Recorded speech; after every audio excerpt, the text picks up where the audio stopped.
बहुत पहले की बात है। 3 मछलियां एक ऐसे तालाब में रहती थी जो बहुत खूबसूरत था।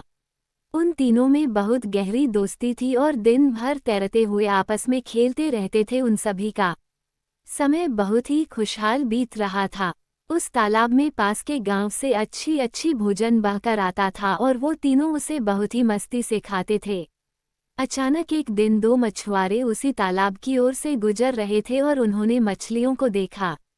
इन दोनों मछुआरों ने सोचा कि उस तालाब में बहुत सारी मछलियां होंगी और उन्हें पकड़ना चाहिए, क्योंकि अगर वो ऐसा करेंगे तो उन मछलियों को बाजार में बेचकर ढेर सारा पैसा बना पाएंगे।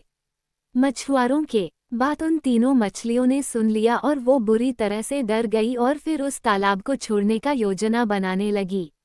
लेकिन उसमें जो तीसरी मछली थी वो बोलने लगी कि मैं इस तालाब को छोड़कर कहीं नहीं जाऊंगी, क्योंकि मेरा परिवार पिछले कई सालों से इसी तालाब में रह रहा है। दूसरी मछली भी तीसरी के ही साथ में उसी तालाब में रहने का फैसला किया, लेकिन पहली मछली कुछ ज्यादा ही डरी हुई थी और वो उस तालाब को छोड़कर एक छोटे से झील के अंदर चली गई।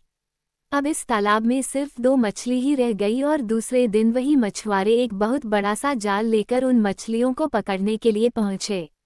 मछुआरों ने तालाब में जाल फेंका और वो दोनों मछलियों के साथ उनका परिवार के भी छोटी मछलियां उस जाल में फंस गई।